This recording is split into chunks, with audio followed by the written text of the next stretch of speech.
Welcome and thank you for joining. Today I will facilitate your session. It will be about happiness, and we'll start with a short exercise. So I'm going to ask you, and like JP said yesterday, you always have the right to pass, so if you don't want to talk, that's fine. I first want I want you to take 1 minute to think about a time that you were really happy in a team.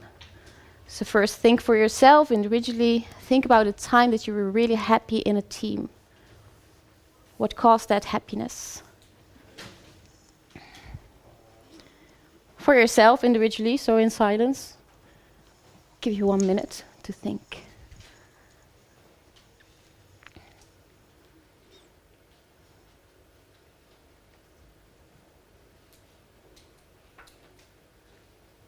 Hello.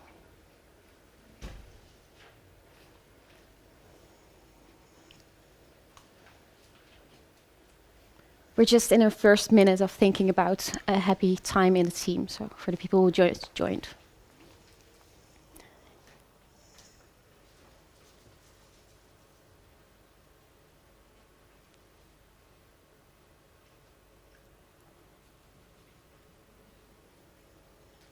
So I hope you have all these happy feelings or happy thoughts in your head already, and I'm going to ask you to share them with the person that's close to you.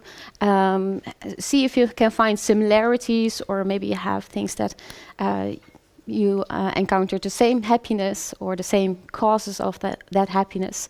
So I'm going to give you 4 minutes to share that with someone that's close to you. 4 minutes, off you go.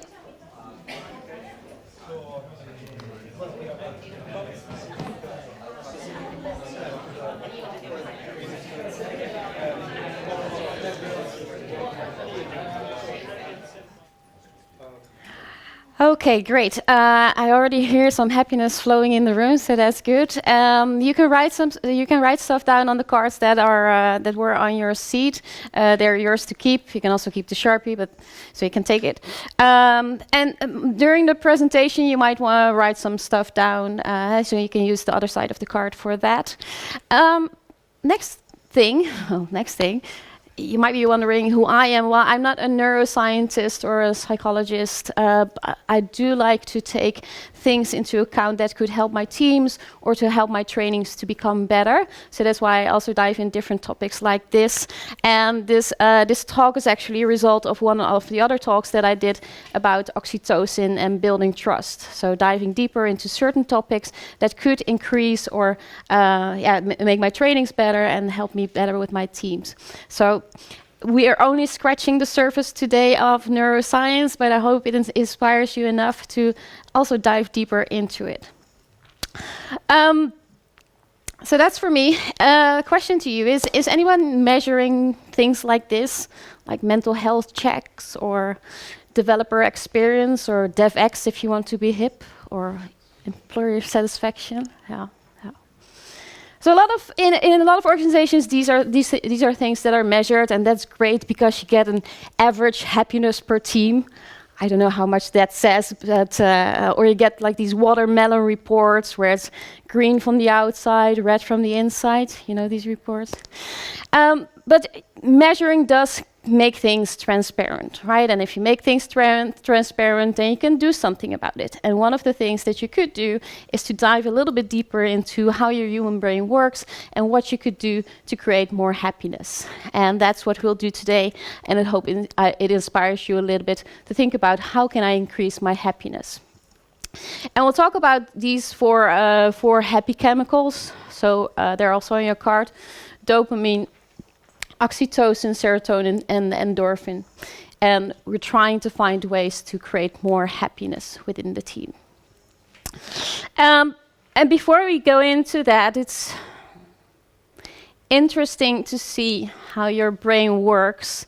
And I've based a lot of this on the work of Loretta Bruning. She's the writer, the author of Habits of a Happy Brain, and she's also she has a website. It's called the Inner Mammal Institute, and she relates everything back to the inner mammal in your brain, or your mammalian brain. without going into deep, your brain is made for survival. Your brain is not there to make you happy, it's made for survival. And everything that you do, your brain assesses if it's going to help you to survive or it's not. So every action that you run into or every encounter that you have, it's your brain saying to you, hey, is this helpful for me in my survival or not? If yes, I will produce some chemicals to push you forward. If I feel that it's not, I will create cortisol, which says, hey, you need to get out of here. This is not good for you. That creates stress. So that's what your brain is constantly doing. So when you meet someone, it is those brain chemicals start firing or start flowing, I should say. And they say, hey, I can trust this person or I cannot. It's safe to lower my guard or I should get out of here. And that's what we're continuously doing. Knowing that, because your brain cannot talk. So what it does, it produces these happy chemicals and unhappy chemicals like cortisol. And you can influence the flow of those happy chemicals. And that's what we try to do. And we already said there are 4 happy chemicals that you could influence.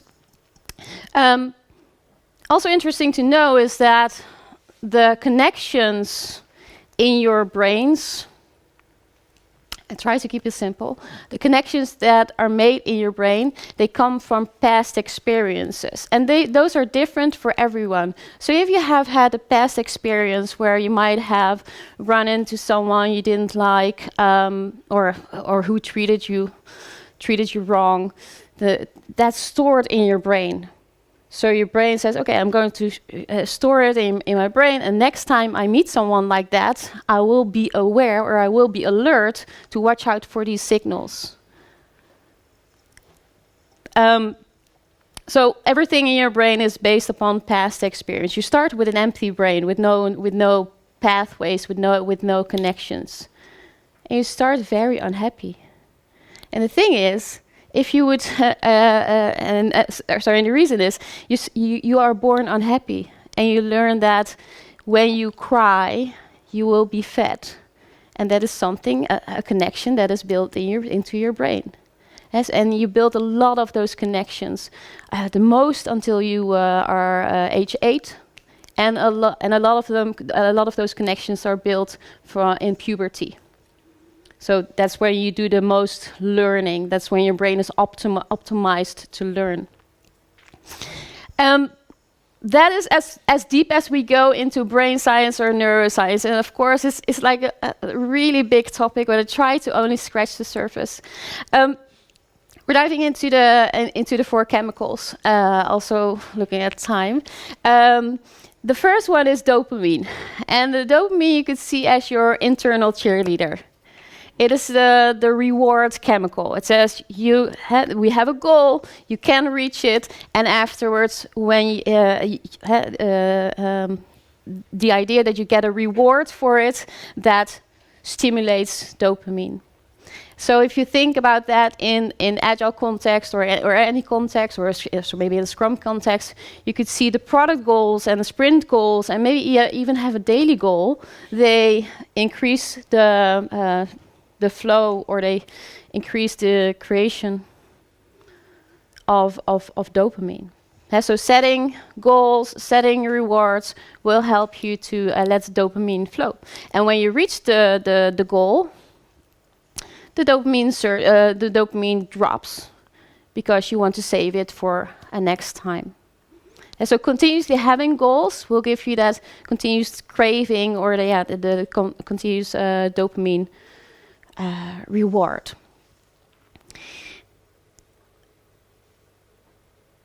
The other one is oxytocin. And oxytocin you could see as the bonding chemical, the trust chemical. It's also sometimes called the hugging chemical. And what it does, it tells your brain, okay, I can trust this person. I can lower my guard. This is going to work.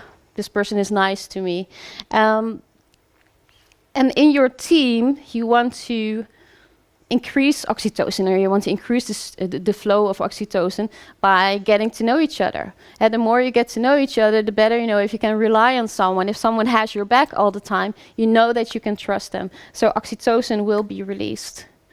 Oxytocin is also released by touch and by hugging, but I would not recommend to go hugging everybody every day. But it does increase oxytocin. But that only goes when trust is already there. So you would have to trust someone first, and then a hug then a hug counts. So it does not really help if you go just hugging random people or touching random people. But you can increase the flow of oxytocin, like I said, like team building activities, fun things to do to get to know each other. And I was working with a team as a Scrum Master, and after a few years, someone said, "I cannot join Sprint Review or another Scrum event because my kids are sick." And then the other person, one of the other team members, said, "Oh, I didn't know you have kids." And they have been working like 2 years together. I thought, how could you not know that? So getting to know each other, I think, is the first step in building trust. And that might seem a little bit difficult in the online environment where a lot of people work. But I think if you are aware of that, building trust will help you to get better performing teams. You can spend that extra moment, or you can do like after your daily Scrum, you do like 10 minutes of just coffee time or having a chat with each other. It does not have to go deep as long as you get to know each other. So oxytocin, building trust. Then we have serotonin, or the leadership chemical. Human beings always are looking and comparing themselves to other people. You might not always be aware of that, but if you feel driven by the likes on your Facebook post or on your LinkedIn post, that is exactly what's happening. You always try to one-up yourself. Always try to compare yourself to others, and it might be that you don't want to admit that, but it's easier it's easier to recognize with others, or it's easier admittable when you see others doing that. And it's a natural response. It's a natural thing that is built into your brain, and you always want to. I don't say you always want to be better than the alpha male in your group, but there's like a certain structure in your brain that says, "Oh, we're going to try. We're going to try to be better." And serotonin, it flows when you get acknowledged. It flows when you get recognition. It flows when other people value you or say, "Hey, you did a good job." And in your teams, of course, if you're working in Scrum, we have a sprint review where you could say, "A great job, we value the work that you've done." But also in regular one-on-ones, it's good to acknowledge and to share that you value other people. It helps you to build serotonin. All these chemicals are not meant to be on all the time. So you get a surge of a certain chemical, and then it stops. And that's okay. You don't have to feel happy all the time. That's not your natural state. Your natural state of your brain is being unhappy. You're trying to find ways to make yourself happy. Then we have the last one, endorphin, or endogenous morphine, the abbreviation. That's your natural painkiller. So that helps you through when you feel pain. That's like the runner's high, or when you have broken your leg, you're still able to call 911 or 112. I don't know what's here. You're still able to do something. You're not stuck. So that rush of endorphin makes you continue. Humans are not meant to get as much endorphin as possible. It's really a painkiller. I mean, I don't know if you have this experience sometimes when you have laughed so hard that it hurts. That hurting is when the endorphin is gone, because the endorphin protects your inner organs from being smushed or being, how do you call that? It hurts because your organs are being crushed, and you get a lot of endorphin. And when that endorphin is going low, then it hurts because your organs are squashed. That sounded better in my head, but I hope that you understand what I mean. You could get endorphin if you exercise regularly, if you are actively, and also from eating dark chocolate. You could also increase your endorphin a little bit. But like I said, they are not meant to be on all the time. They have a function, and if you understand that they surge and they get low, you also might understand that you don't always have to be happy. We do try to increase happiness, and we do try to increase happiness within the teams. And what we're going to do, being aware of time, I'm going to ask you to pair up with another person and think of a way that could help you to increase dopamine, oxytocin, serotonin, or endorphins. And maybe something that you already discussed before. So maybe you already talked about something that that made you happy. The only thing that you have to do now is to write it on a sticky note and think about where does that, what you have written down, where does it belong? So I'm going to limit the time box a little bit because I don't want to take time off your break. So if you could pass these... I don't know if I can pass the box. I don't want to have to... Yes. Yeah. So let's do a 4-minute time box instead of 8, since I've been talking too much. Write down an activity that could increase happiness and then put it on the right.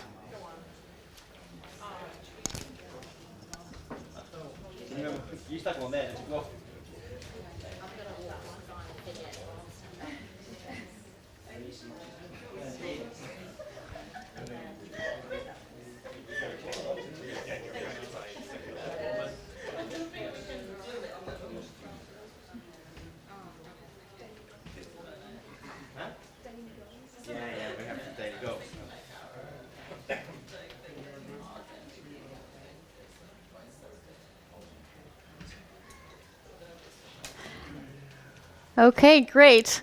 I already saw some smiling faces when we were doing the exercises, so I think that was good.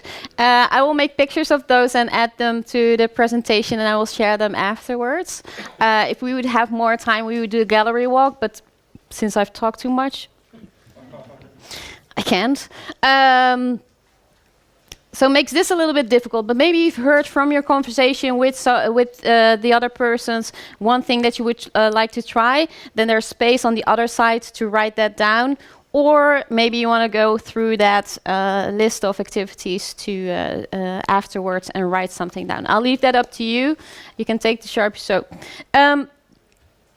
What could also help if you're leaving this session. I brought some stuff from Holland, and there's pure chocolate in it, which also stimulates an endorphin and also could make you happy. So if you want, you can. And you want a little bit of extra happy chemicals, you can come get either a windmill or a tulip. So that's the invitation to you. That's why the chocolate is there, if you were wondering. And I also I have some tips that you could use to manage those happy chemicals. We might have gone through a lot of them. So building strong relationship, creating team agreements, organize team outings. To what, and you can just shout out, to what happy chemical do you think that connects? This is not a test, but oxytocin. Very well. Have a laugh together. Meme of the sprints, daily dad joke, fun activities. Yeah. And I think I didn't mention it, but maybe I did. Yeah. Having fun together could stimulate endorphin. Having a laugh together, just having a fun time, but also having like a relaxed atmosphere. I know that during COVID we had this, Airbnb, the rental website. They have these experiences where you can, go for a workshop on salsa dancing and a cooking workshop, or a scavenger hunt through Rome. I think they still exist. So that was very fun to do. That's very fun to do with your team. So it's Airbnb, and you can rent like a facilitator. Setting it and achieving small goals, setting a product goal. I already talked about that. So that should be clear, which dopamine, exactly. Seek social recognition. Add a compliment shower to your sprint retrospective, where you have everybody share compliments. Nisha, we did it in our Road to Master, with the compliments that we sticked on. That was really fun. Have other people facilitate the sprint review, so they can show their own work instead of like a Scrum Master doing it, and acknowledging each other, sharing appreciation that you have for each other. What happy chemical do you think is sparked by that? Exactly. Embrace new experiences. Make innovation experiments and spike a part of your sprint. So doing new stuff. This might be difficult to guess. What do you think this one is about? Dopamine, yeah. Because a novelty sparks dopamine. Every reward of a new thing is unexpected. So it surges dopamine. Thank you, Massimo. And last one, exercise regularly. Take a walk during your breaks or do your Scrum events. Walking plus going outside gives you an extra dose. So the first one, exercise regularly. Endorphin. And walking outside.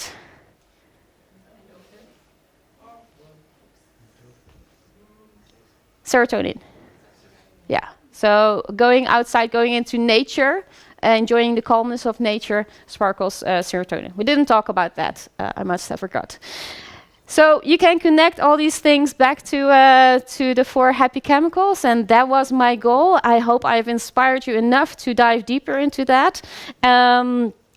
If you want to give feedback, and please know this is the first time that I've done this talk, so I was anxious and excited and a lot of those things. So a lot of chemicals were going in my body.